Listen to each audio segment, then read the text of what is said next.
ஞாபக புஸ்தகம், book of remembrance என்று மல்கியா 3:16 வாசிக்கிறோம். அதே மாதிரி ராஜாக்கள் அந்த காலத்தில் புஸ்தகங்களை வைத்திருந்தாங்க, எல்லாம் ரெக்கார்ட் பண்ணினாங்க என்பதாய் தீர்க்கதரிசிகள் எல்லாவற்றையும் பதிவு செய்தாங்க. அப்படியே ராஜாக்களின் புஸ்தகம், நாளாகமங்களின் புஸ்தகம் என்றெல்லாம் வேதத்தில் சொல்லப்படுகிறது. இந்த முறையை கொண்டு வந்தவரே கர்த்தர் தான். ஆண்டவர் தான் முதலாய் மோசே கிட்ட நடந்த இந்த சம்பவத்தை புஸ்தகத்தில் எழுது என்று சொன்னவர் ஆண்டவர் தான். அது யாத்திராகமம் 17ஆம் அதிகாரம் 14ஆம் வசனத்தில் நம்ம பார்க்கிறோம். கர்த்தர் தான் ரெக்கார்ட் பண்ண சொன்னார். இந்த பழக்கம் தான் இன்றைக்கும் அரசாங்கத்தில், சட்டசபையில் நடக்கிற எல்லா சம்பவங்களும் ரெக்கார்ட் பண்ணப்படுகிறது. பாராளுமன்றத்தில் நடக்கிற பேச்சுகள், நடக்கிற சம்பவங்கள், தீர்மானம் எல்லாம் ரெக்கார்ட் பண்ணப்படுகிறது. நீதிமன்றத்தில் நடக்கிற எல்லா வழக்கு விவரங்கள் ரெக்கார்ட் பண்ணப்படுகிறது. அப்படியே தான் ஒவ்வொரு பஞ்சாயத்தானாலும் சரி, அல்லது எந்த ஒரு மாநகராட்சியானாலும் சரி, நடக்கிற கூட்டத்தின் நிகழ்வுகள் எல்லாம் பதிவு செய்யப்படுகிறது. ஒரு ட்ரஸ்ட், ஏசுடிக்கிற ட்ரஸ்ட் ஆனாலும் நாங்கள் பேசுகிறதெல்லாம் பதிவு செய்யப்பட்டு ரெக்கார்டு வைக்கப்பட்டிருக்கிறது எல்லாமே. அப்போ நம்ம திருப்பி பார்க்கலாம் 10 வருஷத்துக்கு முன்னால் என்ன பேசணும் என்பதை. அதை நம்ம ரிமெம்பரன்ஸ் பண்ணுவதற்கு அதை பதிவு செய்து வைத்திருக்கிறோம். அப்போ பரலோகத்திலும் அப்படி ஒரு புக் இருக்கிறது. அவங்க ரட்சிக்கப்பட்டவர்கள், கர்த்தருக்கு பயந்தவர்கள், கர்த்தருடைய நாமத்தை தியானிக்கிறவர்களுக்கு தான் இந்த புஸ்தகம். ரட்சிக்கப்படாதவங்களுக்கு அங்கே புஸ்தகம்லாம் வச்சு ஆண்டவர் எழுதி கொண்டிருக்க மாட்டார். அது அவங்க பாவத்தை விட்டு மனந்தின்மை ரட்சிக்கப்பட்ட பிறகுதான் உங்களுடைய புஸ்தகம் அங்கே ஞாபக புஸ்தகம் வைக்கப்பட்டிருக்கிறது என்று வேத வசனம் தெளிவாய் சொல்லுகிறது. அப்போ பரலோகத்தில் ஏதோ கணக்கு வைக்கிறாங்க இல்லை, அவர் கணக்கு வைக்கப்படுகிறது.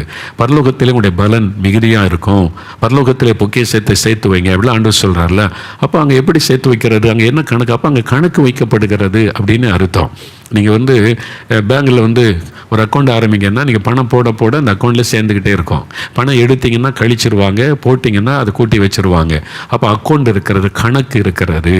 அப்போ நீங்கள் பணம் போடுறதுலாம் ஒரு கணக்கு உங்களுக்கு தெரியப்படுத்துவாங்க, அக்கௌண்ட்டில் இவ்வளோ பணம் இருக்குதுன்னு சொல்லி. இதே மாதிரி பரலோகத்தில் ஒரு அக்கௌண்ட் இருக்கிறது, நம்முடைய பேரில் ஒரு அக்கௌண்ட் இருக்கிறது. நம்ம செய்கிற நன்மை தீமைகள் எல்லாமே பரலோகத்தில் கணக்கு வைக்கப்படுகிறது. இதை குறித்த ஒரு அறிவு நமக்கு இருக்க வேண்டும். பார்த்தீங்களா? நீங்கள் முதல்ல 2 கொரிந்தியர் 5ஆம் அதிகாரம் 10ஆம் வசனம் எடுங்க. பைபிளில் திருப்புங்க. 2 கொரிந்தியர் 5ஆம் அதிகாரம் 10ஆம் வசனம் எடுங்க. புதிய ஏற்பாட்டில் 248வது பக்கம் வசனத்தை பாருங்க. வசனத்தை மோகன்லாசஸ் ஏன் நான் நினைக்கிறதையும் நான் ஏன் சொந்த விருப்பத்தை சொல்லலை, வசனம் என்ன சொல்லுதுன்னு கவனிப்போம். 2 கொரிந்தியர் 5:10 பாருங்க. அங்கே ஏனென்றால் சரீரத்தில் அவனவன் செய்த நன்மைக்காவது தீமைக்காவது தக்க பலனை அடையும்படிக்கு நாம் எல்லாரும் கிறிஸ்துவின் நியாயாசனத்திற்கு முன்பாக வெளிப்பட வேண்டும். கர்த்தருடைய நியாயாசனம் அதுக்கு முன்னால் வெளிப்படணும். அங்கே என்ன நடக்கும்னு கேட்டால், அவனவன் செய்த நன்மை தீமைகளுக்கு அந்த பலனை அடையும்படிக்கு. நன்மை செய்தால் நன்மைக்கேற்ற பலன் அடைவோம், தீமை செய்தால் தீமைக்கேற்ற பலனை அடைவோம். அப்படின்னா என்ன அர்த்தம்? நம்ம செய்கிற நன்மை தீமைகள் எல்லாமே பரலோகத்திலே கணக்கு வைக்கப்படுகிறது என்பதில் நீங்கள் கவனம் செலுத்த வேண்டும். அது மாத்த மத்தேயு 12ஆம் அதிகாரம் 36ஆம் வசனத்தில் இயேசு ஒரு காரியம் சொல்லார் பாருங்க. மத்தேயு 12ஆம் அதிகாரம் 36வது வசனத்தில் இயேசுவே சொல்லுகிற ஒரு வார்த்தை கவனிங்க. மத்தேயு 12:36 பாருங்க. புதிய ஏற்பாட்டில் 18வது பக்கம் எடுங்க. மனுஷர் பேசும் வீணான வார்த்தைகள் யாவையும் குறித்து நியாய தீர்ப்பு நாளிலே கணக்கு ஒப்புவிக்க வேண்டும் என்று உங்களுக்கு சொல்லுகிறேன். கணக்கு ஒப்புவிக்க வேண்டும். ஒரு அக்கௌண்டபிலிட்டி, கணக்கு வைக்கப்படுகிறது. நம்ம பேசுகிற ஒவ்வொரு வார்த்தையும் பரலோகத்தில் ரெக்கார்ட் பண்ணப்படுகிறது அப்படின்னு அர்த்தம். அதனால தான் நம்ம பேசுவதை குறித்து கவனமாக இருக்கணும். நீங்கள் பேசுகிற ஒவ்வொன்றும் பரலோகத்தில் ரெக்கார்ட் பண்ணப்படுகிறது, கணக்கு வைக்கப்படுகிறது, கணக்கு ஒப்புவிக்க வேண்டும் என்பதாக வேதம் குறிப்பிடுகிறது. அப்போ நம்ம செயல்கள் நன்மை தீமை எல்லாமே கணக்கு வைக்கப்படுகிறது என்பதை நீங்கள் அறிந்து கொள்ளணும். அப்படி பரலோகத்தில் எதெல்லாம் அப்படி கணக்கு வைக்கிறாங்க, ஆண்டவர் எதெல்லாம் கணக்கு வைக்கிறாரு, நம்மளை ஞாபகப்படுத்த நமக்கு நம்ம செய்கிற காரியம் பரலோகத்தில் என்னெல்லாம் கணக்கு வைக்கப்படுகிறது. சில வசனம் பாருங்கள். அப்போஸ்தலர் நடபடிகள் 10ஆம் அதிகாரம் 4ஆம் வசனம் எடுங்க. அப்போஸ்தலர் 10ஆம் அதிகாரம் 4ஆம் வசனம் திருப்புங்க. அங்கே புதிய ஏற்பாட்டில் 175வது பக்கம். கொர்நெலியு என்கிற ஒரு மனிதர், அவர் ஒரு 100க்கு அதிபதி. அவர் செசரியா பட்டணத்தில் இருக்க ரோம 100க்கு அதிபதி. அவர் எப்பொழுதும் ஜெபம் பண்ணிக்கிட்டே இருக்கிறார். கடவுள்னு ஒருத்தர் இருக்கிறாருப்பா, அவருக்கு பயந்து நடக்கணும்னு தெய்வ பயத்தோட ஜெபிச்சுக்கிட்டே இருக்கார். நிறைய தான தர்மம் பண்ணுறார். அவரை குறித்து அப்படிதான் வசனம் சொல்லுகிறார். 2ஆம் வசனம் பாருங்களேன்.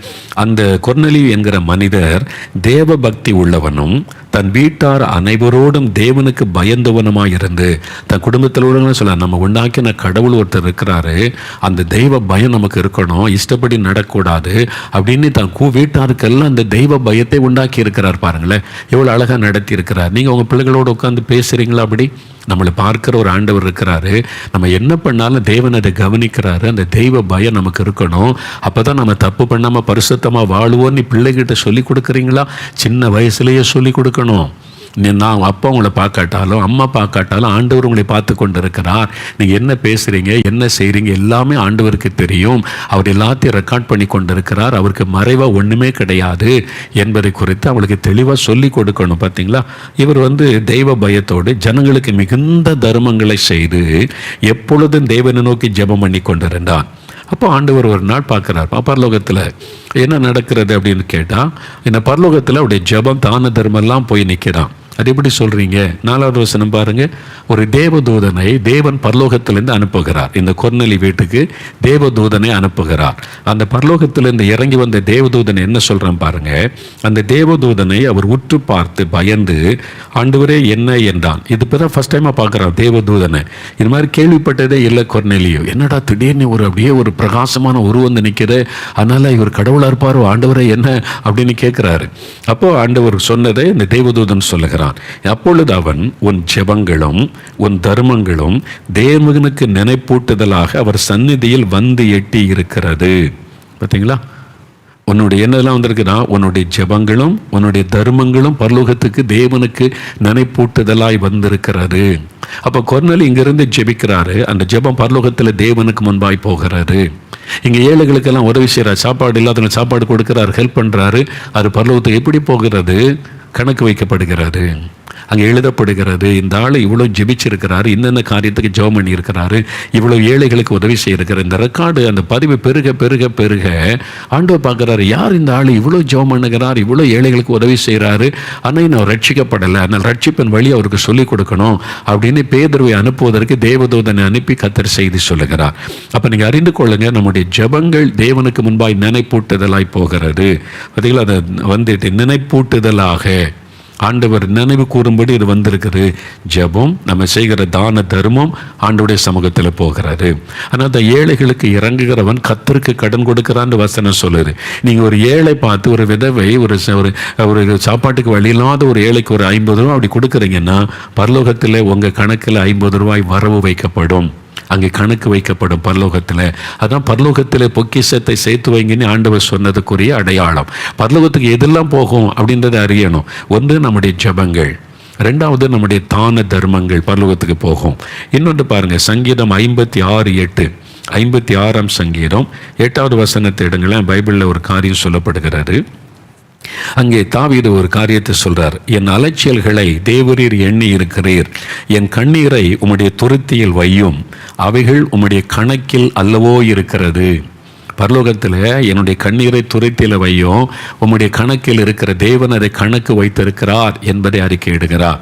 அப்போ நம்ம தேவ சமூகத்தில் வடிக்கிற கண்ணீர் தேவ சமூகத்தில் ஆண்டவருக்கு முன்னாலே செல்லுகிறது என்பதை வசனம் சொல்லுகிறது.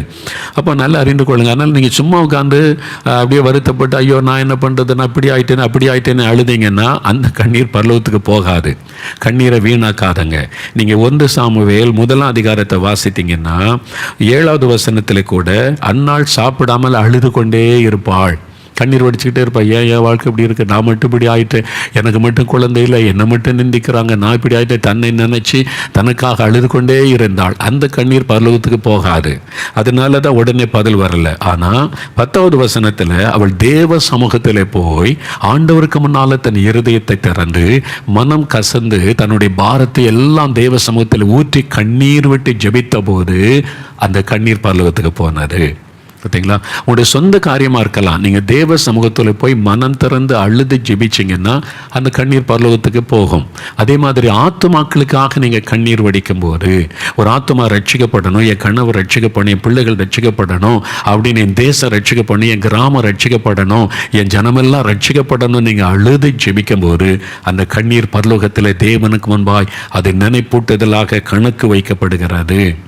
அப்போ நம்முடைய கண்ணீரை தேசத்துக்காக ஆத்துமாக்களுக்காக வடிக்கிற கண்ணீர் ரொம்ப விலையேற பெற்றது. இயேசு கண்ணீர் விட்டு அழுததை வேதத்தில் பார்க்கிறோம். அது அவங்களுடைய துக்கத்தை பகிர்ந்து கொள்ள கண்ணீர் விட்டு அழுதா. அதை கெத்செமனே தோட்டத்திலே பலத்த சத்தத்தோட கண்ணீரோடும் ஜெபித்தார். அந்த ஜெபம் பரலோகத்திலிருந்து பதிலை கொண்டு வந்தது. அப்போ அந்த மாதிரி நீங்க உங்களுடைய கண்ணீர் எதுக்காக சிந்துறீங்க? சும்மா உங்களை நினைச்சு வருத்தப்பட்டு உங்களை பற்றியே அழுது கொண்டு இருந்தீங்கன்னா அந்த கண்ணீர் பரலோகத்தில் ஈடுபடாது. அந்த தேவ சமூகத்தில் போய் உங்களுடைய இருதயத்தை ஊற்றி அழுது ஜெபித்தீங்கன்னா அது பரலோகத்திலே போகும். ஒரு ஆத்மாவுக்காக ஜெபிக்கும் போது, ஒரு தேசத்துக்காக அழுது ஜெபிக்கும் போது அந்த கண்ணீர் சேர்த்து வைக்கப்படும். அப்போ துருத்தியிலே வையும் அப்படின்னா அந்த குறிப்பிட்ட அளவு, நான் அறிந்து கொண்ட விதம், அந்த குறிப்பிட்ட அளவு கண்ணீர் நிரம்பி விட்டால் தேவன் பதில் கொடுத்து விடுவார். நீங்கள் கேட்கிற விண்ணப்பத்தை பொறுத்து, வேண்டுதலை பொறுத்து ஒரு கிராமமே ரட்சிக்கப்படணும்னு ஜெபிச்சிங்கன்னு வைங்க, அதுக்கு ஏற்ற கண்ணீர் சிந்தப்படணும். ஒரு தேசமே ரட்சிக்கப்படணும்னு ஜெபிக்கிறீங்கன்னு வைங்க, அதுக்கு ஏற்ற அளவு கண்ணீர் சிந்தப்படணும். அதனால தான் ஒரு ஆள் கண்ணீர் போதாது, அழுது ஜெபிக்கிற நிறைய பேரை கர்த்தர் எழுப்புகிறார். அப்போ ஒரு குறிப்பிட்ட தேசம் ரட்சிக்கப்படணும், எழுப்புதல் வரணுமானா அதற்கு ஏற்ற ஜெபங்கள் பரலோகத்திலே போய் சேரணும். அந்த கணக்கின்படி அந்த ஜெபத்தின் அளவு இருக்கணும், கண்ணீரின் அளவு இருக்கணும். இது நான் அறிந்து கொண்ட ஒரு காரியம். நான் அதை விசுவாசிக்கிறேன். ஏன்னு சொன்னால், ஒரு சமயம் நான் ஒரு நாள் ரொம்ப இவ்வளோ நம்ம ஜெபிக்கிறோம் எழுப்புதலுக்காக, இந்த தேசம் ரட்சிக்கப்படன்னு கண்ணீர் விட்டு அழுகிறோம், புலம்பி ஜெபிக்கிறோம், ஒன்றுமே நடக்காத மாதிரி தெரியுதே, எப்போ தான் எழுப்புதல் வரும், நம்ம ஜெப கண்ணீருக்கெல்லாம் பதில் வராத மாதிரி தெரிகிறதே நினைக்கும் போது, எனக்கு சம்பந்தமே இல்லாத ஒரு தேவனுடைய பிள்ளை அவங்க என்னோட தொடர்பு கொண்டு எப்படியோ என்னை கண்டு எப்படியாவது பேசிடணும், ஆண்டவர் ஒரு செய்தி சொன்னார். நீ யார்கிட்ட பேசி கடைசியில் என் கூட இருக்கிற சகோதரர், நான் எனக்கு துணையாக வைத்திருக்கிற சகோதரர் நம்பரை பிடிச்சி நான் பிரதர்கிட்ட ஒரு 5 நிமிஷம் பேசணும், கர்த்தர் ஒரு வார்த்தை சொல்லணும்னு சொன்ன உடனே சரின்னு நான் ஃபோனை வாங்கி பேசினேன். அவங்க சொன்னாங்க, நீங்கள் ஆண்டவர்கிட்ட கண்ணீர் விட்டு அழுது ஜெபிக்கிறீங்க, உங்கள் மனதில் ஒரு கேள்வி எழும்புது, இவ்வளவு நம்ம அழுது ஜெபிக்கிறோம் தேசத்துக்காக, இன்னும் நம்ம ஒரு எழுப்புதலை காண முடியலையே, அந்த கண்ணீருக்குரிய பலனை காண முடியலையே அப்படின்னு சில மனம் சோர்ந்து உங்களுடைய உள்ளத்தில் ஒரு கேள்வி எழும்புது. நான் நினச்சது அப்படியே சொல்கிறாங்க. அவங்கள நான் முன்ன பின்ன பார்த்ததில்லை, ஃபோனில் தான் பேசுகிறாங்க. அப்போ அவங்க சொல்கிறாங்க, என் மனசில் நினச்சது அப்படியே சொல்கிறாங்க.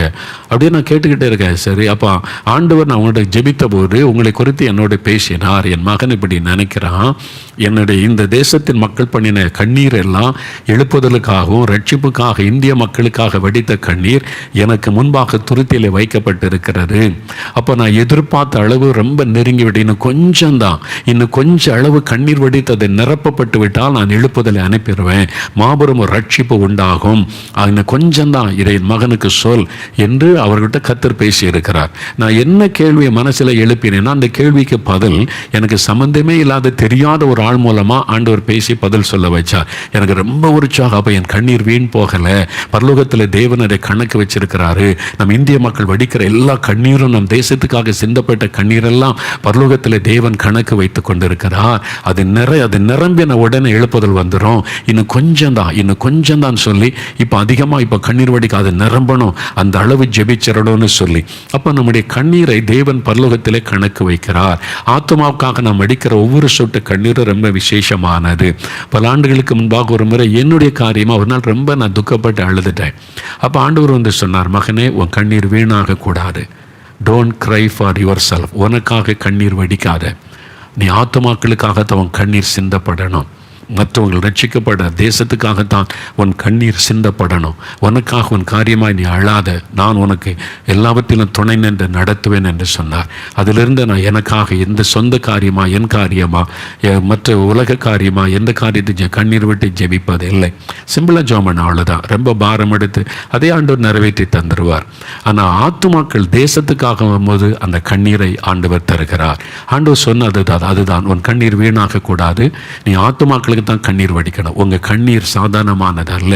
நீங்க வடிக்கிற கண்ணீர் தேவனுக்கு முன்பாக மிகவும் விலையேற பெற்றது, ரொம்ப வல்லமை உள்ளது. அதனால வீணா கண்ணீரை வடிக்காதங்க, அந்த உலக காரியத்துக்காக கண்ணீர் வடிச்சுக்கிட்டு இருக்காதங்க.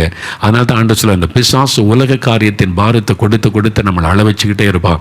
அதுக்கு இடம் கொடுக்காதங்க. ஆத்துமாக்களுக்காக தேசத்துக்காக கண்ணீரை நீங்க சிந்தும் போது தேவ சமூகத்தில் விலையேற பெற்றதாக இருக்கும். அப்போ நம்முடைய கண்ணீர் அடுத்தது பாருங்களேன், பிலிப்பியர் 4ஆம் அதிகாரம் எடுங்க, வேதத்தை திருப்புங்க. பிலிப்பியர் 4ஆம் அதிகாரம் 16-17 வசனம் பாருங்களேன். பிலிப்பியர் 4ஆம் அதிகாரம் 16-17 வசனங்கள். புதிய ஏற்பாட்டில் 274வது பக்கம், 274வது பக்கம் எடுத்துக்கொள்ளுங்க. இப்போ ஒரு 2 வசனத்தை நான் வாசிக்கிறேன், பைபிளை கவனிங்க.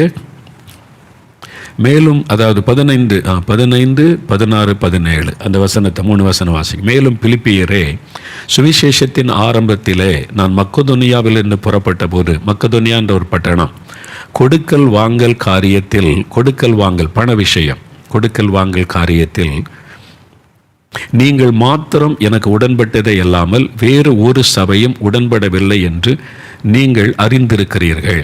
உங்கள் சபை, பிலிப்பு சபை தான் எனக்கு காணிக்க அனுப்புனீங்க, நான் இது மாதிரி ஊழியத்துக்காக பணம் அனுப்புனீங்க அப்படின்னு தெரியப்படுத்துகிறார். நான் தெசலோனிக்கேயில் இருந்தபோதும் என் குறைச்சலை நீக்கும்படி நீங்கள் 2 தரம் அனுப்பினீங்க, காணிக்க அனுப்புனீங்க. அந்த காலத்தில் போஸ்ட் ஆஃபீஸ் கிடையாது, பேங்க் கிடையாது. அது பணம் பிரித்து மற்றவங்கள்ட்ட பவுல் கையில் கொடுங்க, அவர் ஊழியத்தில் இருக்கிறாரு, சுவிசேஷ ஊழியத்தில் இருக்கிறாரு, பயன்படுத்தி கொள்ளட்டும் அப்படின்னு சொல்லி அவங்க பணம் காணிக்க கொடுத்து அனுப்பியிருக்கிறாங்க. அதை அவர் குறிப்பிட்டு சொல்லிட்டு 17ஆம் வசனத்தில், உபகாரத்தை நான் நாடாமல், நீங்கள் தொடர்ந்து எனக்கு காணிக்க அனுப்பணுன்றதை நான் நாடவில்லை, உங்கள் கணக்குக்கு பலன் பெருகும்படியே நாடுகிறேன். அந்த வசனத்தை கவனிங்க. உபகாரத்தை நான் நாடாமல் உங்கள் கணக்குக்கு பலன் பெருகும்படியே நாடுகிறேன். எல்லாம் எனக்கு கிடைத்தது, பரிபூரணமும் உண்டாயிருக்கிறது.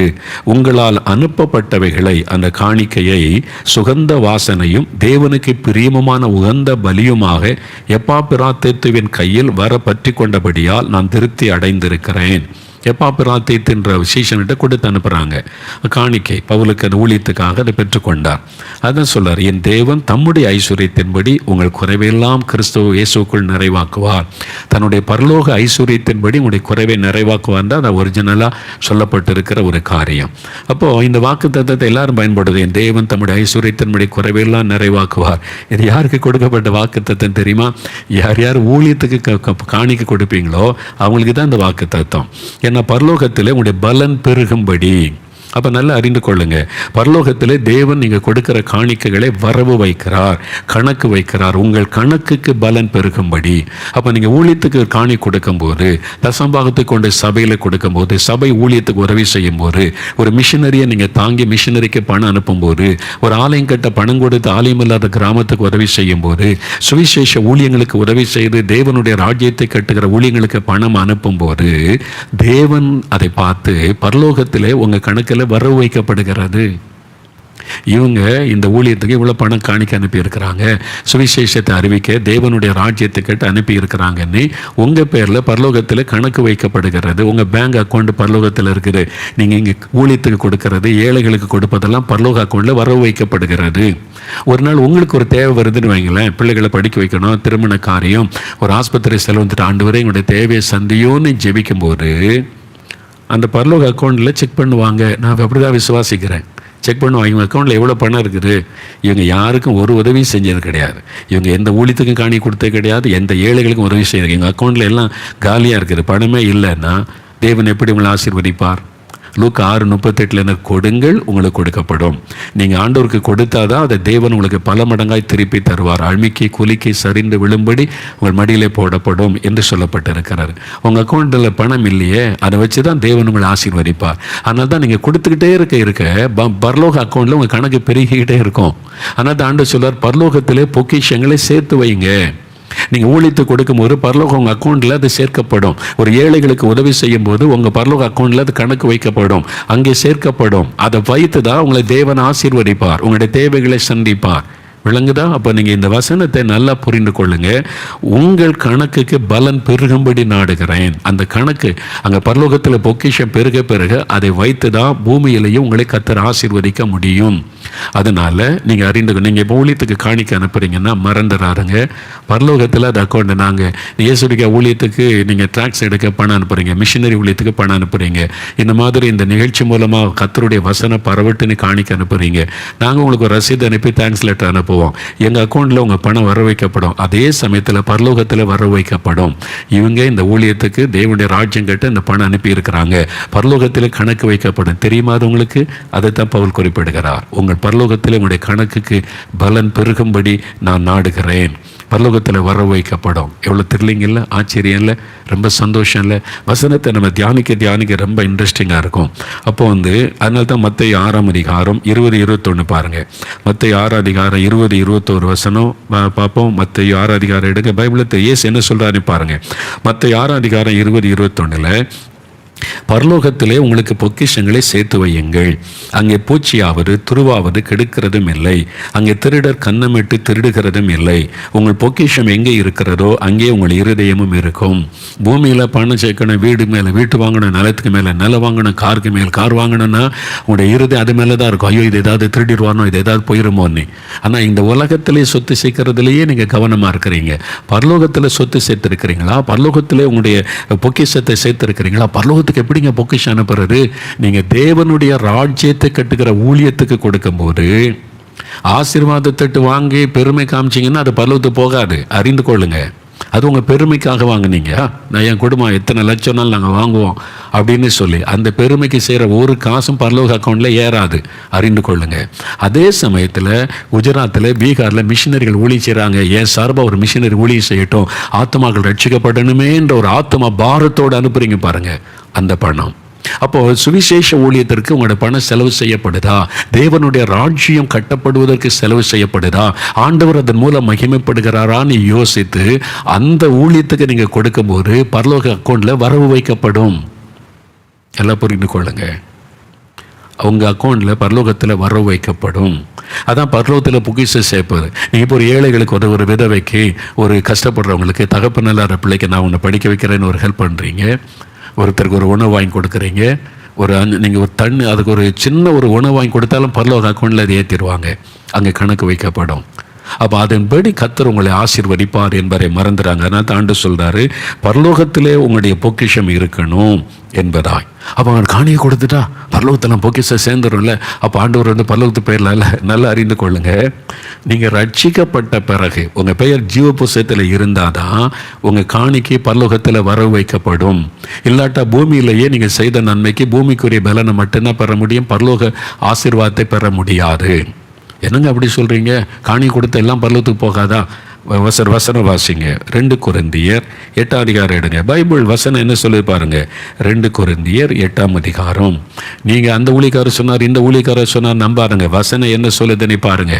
எங்கள் இயேசுவுடைய ஊழியத்துக்கு காணிக்கு அனுப்பிட்டா போதும், ஜீவ புஸ்தகத்தினுடைய பெயர் எழுதப்பட்டு விடும் என்று நான் சொன்னால் நான் ஒரு கள்ளப்போதகன். நல்லா அறிந்து கொள்ளுங்க. ஏமாந்து போயிடாதுங்க. மோகலாசரஸாகவே இருந்தாலும் வசனத்துக்கு மாறானதை சொன்னால் அது கள்ளோபதேசமாகிவிடும், பணத்துக்காக செய்கிறதாகிவிடும். நீங்கள் இயேசுடைய ஊழியத்துக்கு காணிக்க அனுப்பிட்டா உங்கள் பேர் ஜீவபுஸ்தகத்தில் எழுதப்பட்டுருன்னு சொன்னால் அது தவறு. ஆனால் இயேசுடைய ஊழியத்தை காணிக்க அனுப்பி நாங்கள் சுவிசேஷத்துக்காக பயன்படுத்தி அது மாதிரி தேவனுடைய ராஜ்யத்தை கட்டினா பரலோகத்தில் உங்கள் கணக்கில் பலன் பெருகும்னா அது வசனத்தின்படி சரி. மற்றபடி ஜீவ புஸ்தகத்தில் பெயர்லாம் எழுத முடியாது, காணிக்க கொடுத்து பரலோகத்துக்கு போக முடியாது. நல்லா அறிந்து கொள்ளுங்க.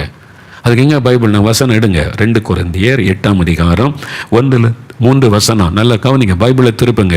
நீங்கள் வசனத்தில் நல்லா தேறிட்டீங்கன்னா ஒருத்தர் உங்களை ஏமாற்ற முடியாது. கடைசி காலத்தில் ஒரு கள்ள உபதேசம், ஏமாற்ற உபதேசம் எல்லாத்தையும் நீங்கள் மேற்கொண்டு போய்கிட்டே இருப்பீங்க. வசனத்தை நல்லா தியானிங்க. 2 கொரிந்தியர் 8ஆம் அதிகாரம் 1-3 பாருங்க. அன்றியும் சகோதரரே, மக்கெதோனியா நாட்டு சபைகளுக்கு தேவன் அளித்த கிருபையை உங்களுக்கு அறிவிக்கிறோம். மக்கெதோனியா நாட்டு சபை, அங்குள்ள விசுவாசிகள், அவர்கள் மிகுந்த உபத்திரவத்தினாலே சோதிக்கப்படுகையில், பார்த்தீங்களா, சபை உபத்திரப்படுது, சோதிக்கப்படுது. கொடிய தரித்திரமுடையவர்களாக இருந்தும் தரித்திரத்தில் இருக்காங்க, அவங்களே கஷ்டப்படுறாங்க. இப்போ கொள்ள நோய் தாக்கி நமக்கு தரித்திரம், கஷ்டம், அப்படி வறுமையில் இருக்கிற சூழ்நிலையிலும் தங்கள் பரிபூரண சந்தோஷத்தினாலே மிகுந்த உதாரத்துவமாய் கொடுத்தார்கள். பார்த்தீங்களா, சந்தோஷமாக கொடுத்தாங்களா, உதாரத்துவமாக கொடுத்தாங்களா. தரித்திரத்தில் இருக்கும்போது அவங்களே தேவை. லாக்டவுனு, வருமானம் இல்லை, கடலாம் மூடப்பட்டாச்சு, வருமானம் இல்லை. அந்த சமயத்திலும் இருந்த பணத்தை தாராளமாய் ஊழியத்துக்கு கொடுத்தார்கள். அதான் எழுதப்பட்டிருக்கிறது. வசனத்தை பாருங்க. மேலும் அவர்கள் தங்கள் திராணிக்கு தக்கதாகவும் தங்கள் திராணிக்கு மிஞ்சியும் கொடுக்க தாங்களே மனதுள்ளவர்களாக இருந்தார்கள் என்பதற்கு நான் சாட்சி. திராணியின்படியும் திராணிக்கு மிஞ்சி அவங்களால ஒரு 1000 ரூபா தான் காணி கொடுக்க முடியும், ஏழை குடும்பம். ஆனால் அவங்க அங்கங்கே இருக்கலாம் பிரட்டி கொண்டு 1500 ரூபா கொடுக்குறாங்க. நீங்கள் எத்தனை கிறிஸ்தவ கொடுக்குறீங்க? ஆஸ்பத்திரியில் போய் 5 லட்ச ரூபா பில்லு கட்டுறீங்க. என்னைக்காவது 5 லட்ச ரூபா காணி கொடுத்துருக்கீங்களா ஊழியத்துக்கு? 10 லட்ச ரூபா நீங்கள் போய் ஆஸ்பத்திரியில் பில்லு கட்டினீங்கல்ல, என்னைக்காவது 10 லட்சம் நீங்கள் கொடுத்து ஒரு சர்ச்சு கட்டுங்கன்னு மிஷினரி ஊழியத்தை கொடுத்துருக்கிறீங்களா? இத்தனை ஒரு 4 லட்சம் டாக்ஸ் அச்சடிங்கன்னு ஒரு 4 லட்சம் ரூபா நீங்கள் ஊழியத்துக்கு கொடுத்துருக்கிறீங்களா? திராணியின்படி கூட சில கிறிஸ்தவங்க கொடுப்பதே கிடையாது. ஏழை ஜனங்க தான் திராணிக்கு மிஞ்சி கொடுத்துக்கிட்டே இருக்கிறாங்க.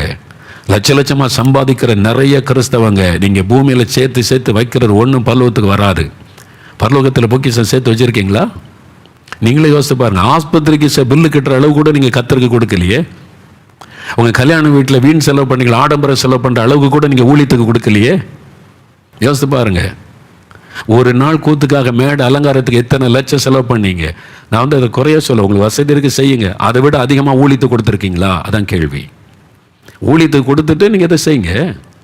தேவனுடைய ராஜ்யம் கட்டப்படணும், ஆலயங்கள் கட்டப்படணும், மிஷினரிகள் தாங்கப்படணும், கைப்பிரதிகள் கொடுக்கப்படணும், சுவிசேஷம் அறிவிக்கப்பட எவ்வளோ தேவை இருக்குது.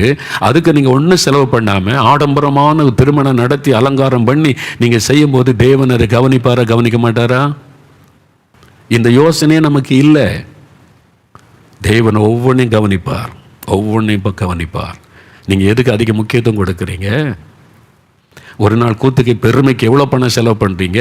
பரலோகத்தில் பொக்கிஷத்தை சேர்க்க என்ன பண்ணுறீங்க? இதை செஞ்சுட்டு நீங்கள் அதை செஞ்சால் பரவாயில்ல. அதை விட இதுக்கு அதிக செலவு பண்ணுங்கள். தேவனுடைய ராஜ்யத்துக்கு பரலோகத்தில் கணக்கில் வைக்கப்படும் பொக்கிஷத்தை அங்கே சேர்த்து வைங்க. அதுதான் இயேசு சொல்கிறாரு. பூமியில் அல்ல, பரலோகத்தில் பொக்கிஷத்தை சேர்த்து வைங்க என்பதாய் ஆண்டவர் சொல்லுகிறார். அப்போது பாருங்கள், இவங்க என்ன செய்கிறாங்க? சரி, இப்போ மிஞ்சி கொடுத்தாங்களாம். எதுக்குன்னாக்கி தர்ம ஊழியத்திற்கு பவுல் சேகரிக்கிறார். பஞ்ச காலம், எழுப்புதல் காலத்தில் கொடிய பஞ்சம் வந்தது. அகபுரா அந்த தீர்க்கதரிசி சொல்லி ஒரு கொடிய பஞ்சம் வந்தது. எருசலேமில் பஞ்சம், அங்கே இருக்கிற தேவ பிள்ளைகளை கஷ்டப்படுறாங்க. அப்பொழுது பவுல் எருசலேமில் இருக்கிற தேவ பிள்ளைகளுக்காக ஃபண்ட் ரைஸ் பண்ணி அதை கொண்டு போகிறார். இப்போ நம்ம ரைஸ் பண்ணி கொடுக்குறோம்ல, அதே மாதிரி பவுல் அந்த மாதிரி தர்ம காரியத்துக்கு பணம் கலெக்ட் பண்ணார் பல சபைகளில் இருந்து. அப்போ மக்கதோனியா நாட்டு சபையார் கொடுத்ததை தான் எழுதுகிறார். அவங்க திராணிக்கு மிஞ்சி கொடுத்தாங்களா, அதிகமாக கொடுத்து கொண்டு போய் அவங்களுக்கு உதவி செய்யுங்க அப்படின்னு சொல்லி எருசலேமில் இருக்கிற விசுவாசிகள், அப்போஸ்தலர்கள் தேவ பிள்ளைகளுக்கு உதவி செய்ய பணம் சேகரித்து கொண்டு வந்தார் என்பதாய் பார்க்கிறோம். அப்போதான் அவங்க எவ்வளவு கொடுத்தாங்க பார்த்தீங்களா? தங்கள் உபகாரத்தையும் பரிசுத்தவான்களுக்கு செய்யப்படும் தர்ம ஊழியத்தின் பங்கையும் நாங்கள் ஏற்றுக்கொள்ளும்படிக்கு அவர்கள் எங்களை மிகவும் வேண்டிக் கொண்டார்கள். அவங்களே கஷ்டத்தில், நீங்களே தரித்திரத்தில் இருக்க, நீங்களே கடலாம் மூடி இருக்கிற, உங்களுக்கே வருமானம் இல்லை, நீங்கள் எப்படி? நான் இல்லை, நாங்கள் தரோம், நீங்கள் கொண்டு போய் அந்த மக்களுக்கு கொடுங்க. திராணிக்கு மிஞ்சி கொடுத்தாங்க. பவுலை வந்து கட்டாயப்படுத்தி கொடுக்குறாங்க. பவுல் இறக்கப்பட்டு வேண்டான்றாரு. ஆனால் அவங்க சொல்கிறாங்க. அதில் 5வது வசனம் நீங்கள் முக்கியம். 2 கொரிந்தியர் 8:5 பாருங்க. 251வது பக்கம் புதிய ஏற்பாடு. இதை நல்லா கவனிங்க. அதுதான், இதில் தான் சத்தியம் அடங்கி இருக்கு. மேலும் நாங்கள் நினைத்தபடி மாத்திரம் கொடாமல் தேவனுடைய சித்தத்தினாலே முன்பு தங்களை தாமே கர்த்தருக்கும் பின்பு எங்களுக்கும் ஒப்பு கொடுத்தார்கள். இதான் ரகசியம். அவங்க காணிக்கை ஏன் ஆண்டவர் ஏற்றுக்கொண்டார் என்றால், முதலாவது தேவனுடைய சித்தத்தினாலே முன்பு தங்களை தாமே கர்த்தருக்கு ஒப்பு கொடுத்தாங்க. நீங்க உங்களை கர்த்தருக்கு ஒப்பு கொடுக்காம எவ்வளவு காணிக்கை கொடுத்தாலும் தேவன் அதை அங்கீகரிப்பதில்லை, பரலோகத்தில் அதை சேர்க்கப்படாது. இதைத்தான் முதல்ல அறிந்து கொள்ளுங்க. உங்களை நீங்கள் ஆண்டவருக்கு ஒப்பு கொடுக்காம, நீங்கள் ரட்சிக்கப்படாமல், உங்களுடைய பாவத்தை விட்டு, பெருமையை விட்டு, குடும்ப பெருமை, ஜாதி பெருமை, பண பெருமை, சபையில் ஏன் குடும்பம், ஏன் பரம்பரை, நீ பெருமை பேசுகிற பெருமை விட்டு மனம் திரும்பாமல் நீங்கள் எத்தனை லட்சம் காணிக்கை கொடுத்தாலும் பரலோகத்துக்கு அது போகாது, பரலோக அக்கௌண்ட்டில் வராது. தெரிந்து கொள்ளுங்க. சும்மா இதை சர்ச்சில் கொண்டு லட்சமாக கொடுத்துட்டா பரலோகத்தில் நம்ம அக்கௌண்ட்டில் இருக்குன்னு நினைக்கிறீங்களா? வசனத்தை கவனமாக பாருங்கள். முதல்ல ஜீவ புஸ்தகத்தில் பெயர் இருக்கணும். அப்போ தான் உங்கள் பேரில் அங்கே ஒரு புஸ்தகம் திறக்கப்படும், ஞாபக புஸ்தகம். அப்போ தான் உங்களுடைய அக்கௌண்ட் பரலோகத்திலே திறக்கப்படும். ரட்சிக்கப்படாத ஒரு ஆளுக்கு பரலோகத்தில் அக்கௌண்ட் வைக்க முடியாது. அப்போ முதல்ல நீங்கள் ரட்சிக்கப்படணும், ஒப்பு கொடுக்கணும். பார்த்தீங்களா? அதனால்தான் தேவனுடைய சித்தத்தினாலே முன்பு தங்களை தாமளுக்கு கர்த்தருக்கு ஒப்பு கொடுத்தாங்க. 2வது ஊழியக்காரர்கிட்ட ஆண்டவர் சொல்கிறபடி நாங்கள் செய்கிறோம் அப்படின்னு பவுல்கிட்ட ஒப்பு கொடுத்தாங்க. அதனால தான் அந்த காணிக்கைக்கு அவ்வளோ பெரிய வேல்யூ. நீங்கள் ஆண்டோருக்கு ஒப்பு கொடுக்கறதில்ல, கர்த்தருடைய ஊழியக்காரர் சொல்கிற வார்த்தைக்கு செவி கொடுக்கறதில்ல, பணம் கொடுத்து பரலோகத்து போயெல்லாம் நினைக்காதங்க. எத்தனை கோடியானாலும் தேவன் அதை அங்கீகரிப்பது இல்லை என்பதை மறந்துடக்கூடாது. அப்போ முதல்ல உங்களை ஆண்டவருக்கு நீங்கள் ஒப்பு கொடுக்கணும்.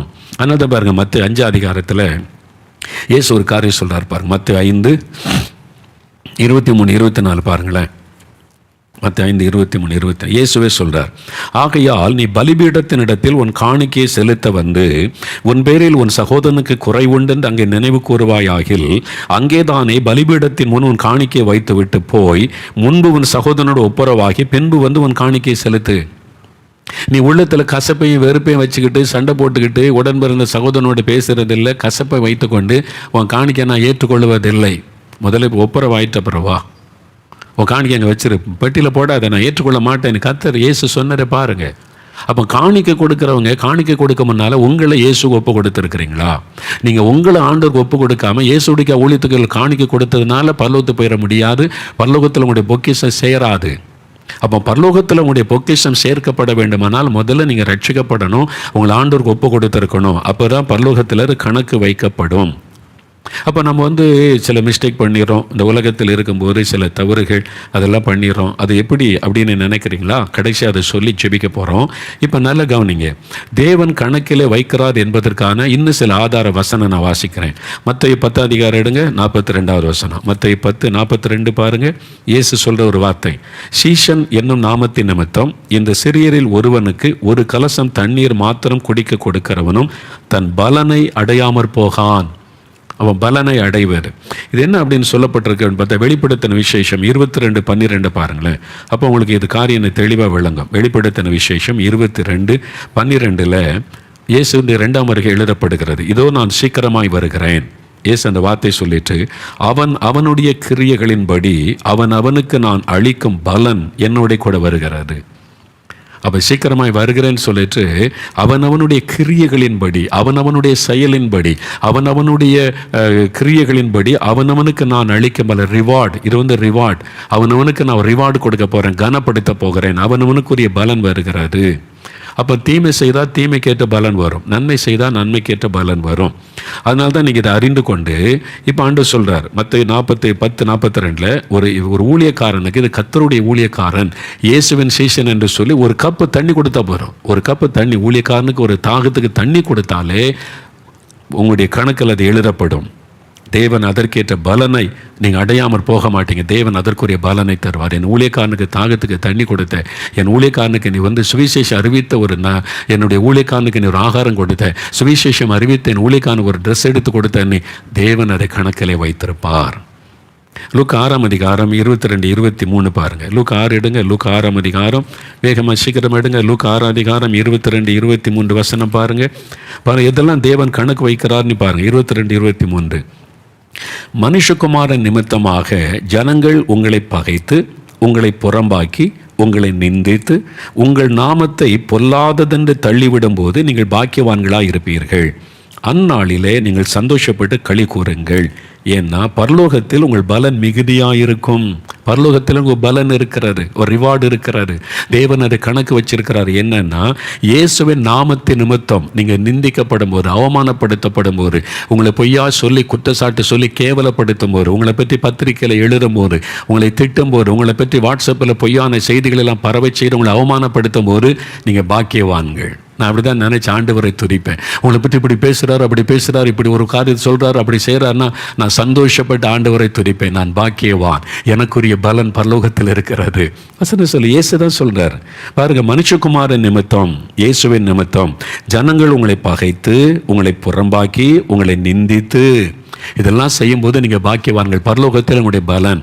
அப்போது நீங்கள் சுவிசேஷத்தை அறிவிப்பது நிமித்தமும் இயேசுவுக்காக வாழ்வதை நிமித்தமும் உங்கள் விசுவாசத்தின் நிமித்தம் வேலை செய்கிற இடத்துல நீங்கள் அற்பமாய் பேசப்படலாம், நீங்கள் கேவலப்படுத்தப்படலாம், நீங்கள் அவமானப்படுத்தப்படலாம். இயேசுவுக்காக அதை சகித்து கொள்ளும் போது பரலோகத்தில் உங்களுக்கு பலன் உண்டு. தெரியுமா? நீங்கள் வேலை செய்கிற இடத்துல கிறிஸ்தவங்களாக இருக்கிறதுனால உங்களை அவமானப்படுத்துகிறாங்களா? நீங்கள் ஜெபிக்கிறதுனால உங்களை அவமானப்படுத்துகிறாங்களா? நீங்கள் இயேசு பற்றி சொல்கிறதுனால உங்களை கேவலப்படுத்துகிறாங்களா? நீங்கள் பாக்கியவான்கள், பாக்கியவதிகள். பரலோகத்தில் தேவன் கணக்கு வச்சிருக்கிறார். என்னுடைய மகன், என்னுடைய மகள் எனக்காக இந்த பாடு அனுபவித்திருக்கிறான் என்பதாக.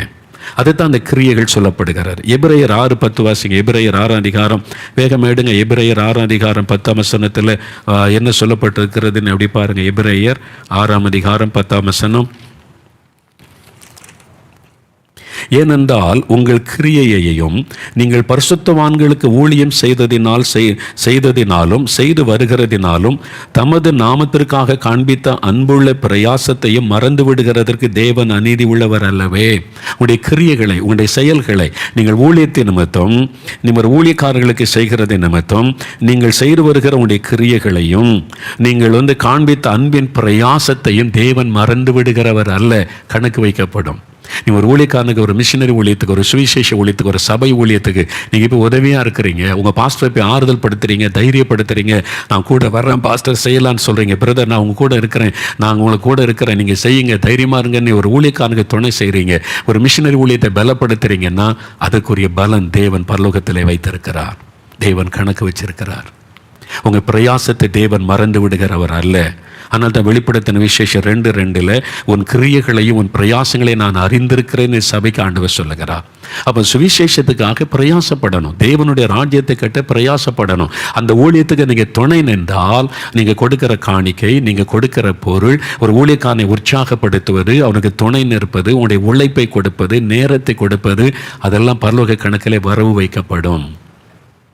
நீங்கள் ஒன்றுமே செய்யலை, பிறகு உங்க கூட நான் வந்து துணையை நிற்கிறேன். சிலர் வந்தாலே ஒரு புது பலன் வந்துடும். சும்மா தான் இருப்பாங்க. அதுவே தேவன் கணக்கு வைக்கிறார். நீ உன்னுடைய பிரயாசம், என் ஊழியக்காரனுக்கு என்னை துணை நிற்கிறாய், அது கூட தேவன் பரலோகத்தில் கணக்கு வைக்கிறார் என்பதாய் வேதம் சொல்லுகிறாரு. சரி, அப்போ தேவன் நம்முடைய செய்கிற நன்மை தீமை, ஆண்டவருக்கு நீ செய்வது கொடுப்பது எல்லாத்தையும் கணக்கு வச்சுக்கிட்டே வர்றாரு. நான் வந்து ரட்சிக்கப்பட்டுட்டேன், சில மிஸ்டேக் பண்ணிடுறேனே, சில தப்பு பண்ணிடுறேனே, அதுவும் அங்கே எழுதப்படும். நம்ம பண்ணுற சின்ன மிஸ்டேக்கு, தவறுகள். அப்போ அது இருந்தால் என்ன பண்ணுறது? அது அழிக்கப்படனா ஒரு வழி இருக்கிறது. 1 யோவான் 1:8-9 பாருங்கள். 1 யோவான் 1:8-9 பைபிளை திருப்புங்க. 325 பக்கம் வேகமாக திருப்புங்க. நமக்கு பாவம் இல்லை என்போமானால் நம்மை நாமே வஞ்சிக்கிறவளாக இருப்போம், சத்தியம் நமக்குள் இராது.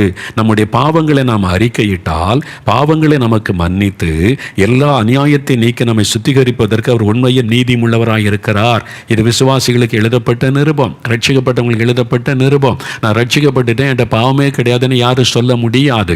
நம்ம சில காரியத்தில் தவறுகிறோம், சில காரியத்தில் கோவப்பட்டுறோம், எரிச்சல் பட்டுறோம், சில கண்கள் பார்வையில் சிந்தனையில் பாவம் செய்துறோம், நம்முடைய மனசாட்சி உறுத்தோம். அப்போ நம்ம செய்கிற தவறெல்லாம் ஞாபகத்தில் எழுதப்படும்ல.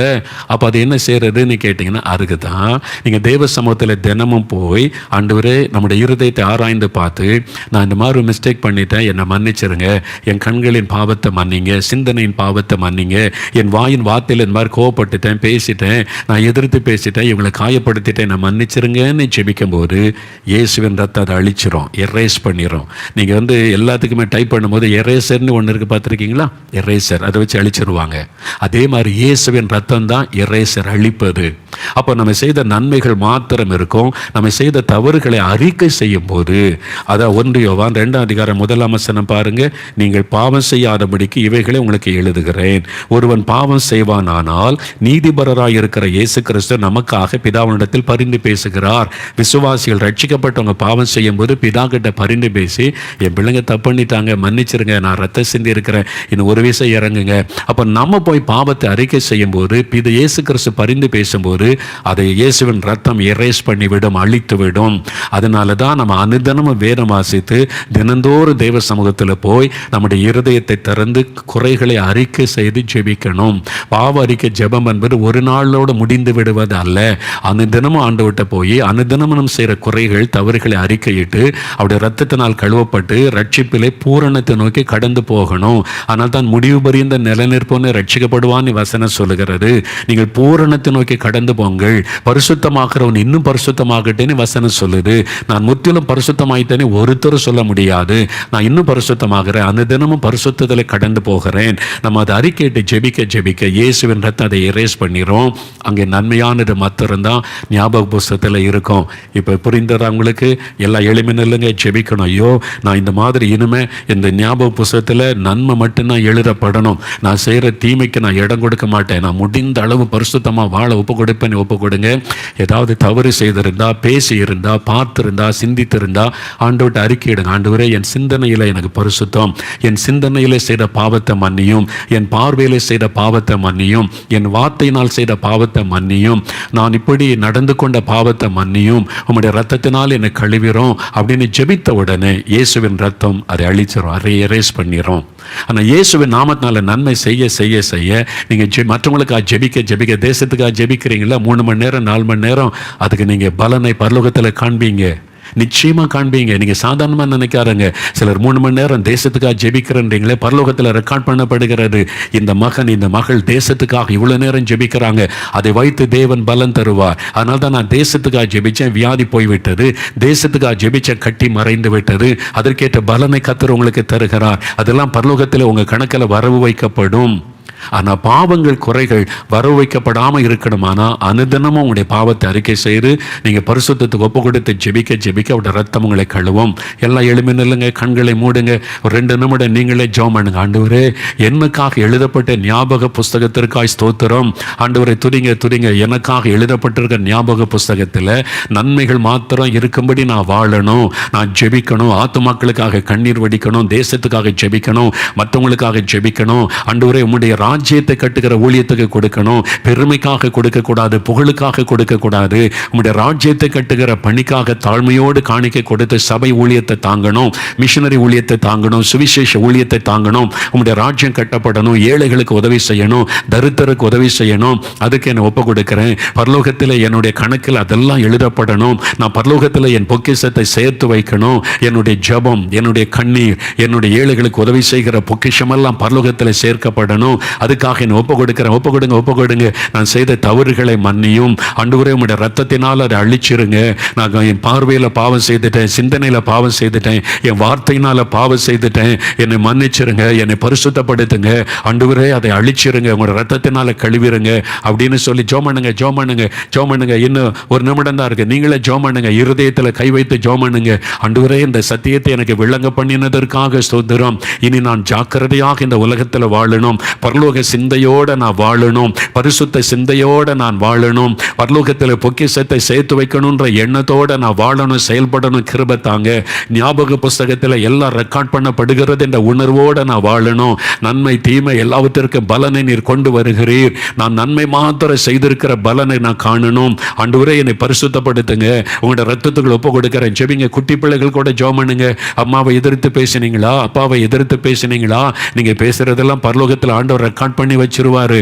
ஆண்டவர்கிட்ட சொல்லுங்க, என்னை மன்னிச்சிருங்க ஆண்டவரே, இனிமே எங்கள் அம்மாவை நான் துக்கப்படுத்த மாட்டேன், அப்பாவை துக்கப்படுத்த மாட்டேன், அண்ணனை அடிக்க மாட்டேன், அக்கா கிட்ட சண்டை போட மாட்டேன். ஏசப்பா, என்னை காத்துக்கொள்ள நான் ஏழைகளுக்கு உதவி செய்வேன், ஆத்துமாக்களுக்காக ஜெபம் பண்ணுவேன். என்னுடைய அந்த ஞாபக புஸ்தகத்தில் என் ஜெபம்லாம் எழுதப்படணும், நான் மற்றவங்களுக்கு செய்கிற நன்மைலாம் எழுதப்படணும், பரலோகத்தில் பொக்கிஷம் சேர்க்கப்படணும். ஒப்பு கொடுக்கிறேன். சொல்லுங்க. தகப்பனே, இதோ உம்முடைய வசனம் மேற்கொள்ளுகிறதற்காய் ஸ்தோத்திரம். உம்முடைய வசனம் பரிசுத்தப்படுத்துகிறதற்காய் ஸ்தோத்திரம். உம்முடைய வசனம் ஜனங்களுக்குள்ளே பலமாய் கிரியை செய்கிற அன்பிற்காய் ஸ்தோத்திரம். இன்றைக்கு நீ பேசின தொட்டு ஆத்துமாக்களுக்காக நன்றி. உம்முடைய வசனத்தின் வெளிச்சம் ஜனங்களுக்குள்ளே பரவி செல்லட்டும். ஆவியானவர் தொடர்ந்து இவர்களோடு பேசும். பரலோகத்திலே பொக்கிஷத்தை சேர்த்து வைக்கிற இருதயத்தை பிள்ளைகளுக்கு தாரும். பூமியிலே பொக்கிஷத்தை சேர்த்து வைக்காதபடி, பெருமைக்காக புகழுக்காக செய்யாதபடி, பரலோக ராஜ்யத்திலே ஆண்டவரே பொக்கிஷத்தை சேர்த்து வைக்க, சுவிசேஷத்தை அறிவிக்க, உம்முடைய ராஜ்யத்தை கட்டுகிற பணிக்காக செலவு செய்ய ஒவ்வொருவருக்கும் கிருபை தாரும். எங்களை பரிசுத்தமாய் காத்துக்கொள்ள எங்களுக்கு உதவி செய்யும். ஞாபக புஸ்தகத்திலே எங்களுடைய காரியங்களை எல்லாம் நீர் எழுதி வைக்கிறதற்காக உங்களுக்கு நன்றி சொல்கிறோம். ஸ்தோத்திரம். பரலோகத்திற்கு வரும்போது அங்கே நன்மையானதை கண்டு அதற்குரிய பலனை காண எங்களுக்கு உதவி செய்யும். எங்களை அர்ப்பணிக்கிறோம், ஒப்பு கொடுக்கிறோம். அப்படி அர்ப்பணித்து ஜெபிக்கிற இந்த சகோதரனை தொடும், சகோதரியை தொடும், ஒவ்வொருவரை பரிசுத்தப்படுத்தும். இன்று முதல் கர்த்தரை குறித்த பயமும் நடுக்கமும் எல்லாருக்குள்ளும் காணப்படுவதாக. ஆவியானவர் கிரியை செய்கிற அன்பிற்காய் ஸ்தோத்திரம். இந்த வசனத்தை கேட்கிற ஒருவர் கூட ஆண்டவரே, உம்முடைய வருகையில் கைவிடப்பட்டு விடக் கூடாது என்று ஜெபிக்கிறேன். ஒருவர் கூட பரலோகத்தை இழந்து விடக் கூடாது என்று ஜெபிக்கிறேன். பரலோகத்தில் அவருடைய பலன் மிகுதியாய் இருக்கும்படி அவளை ஆசீர்வதியும். ஆண்டவருடைய கரத்தில் ஒவ்வொரு ஆத்துமாக்களையும் ஒப்பு கொடுத்து நான் ஜெபிக்கிறேன். நீர் அப்படி செய்கிறதற்காய் ஸ்தோத்திரம். நான் பிரயோஜனமான ஊழியக்காரன், கடமை மாத்திரம் செய்தேன். நீர் என்ன சொல்ல சொன்னீரோ அதை சொன்னேன். எல்லா மகிமையும் உமக்கு மாத்திரம் உண்டாகட்டும். இயேசு கிறிஸ்துவின் நாமத்தில் ஜெபிக்கிறோம் பிதாவே. ஆமேன். என் ஆத்துமாவே கர்த்தரை ஸ்தோத்திரி, என் முழு உள்ளமே அவருடைய பரிசுத்தமுள்ள நாமத்தை ஸ்தோத்திரி. என் ஆத்துமாவே கர்த்தரை ஸ்தோத்திரி, அவர் செய்த சகல உபகாரங்களை மறவாதே. ஆமேன்.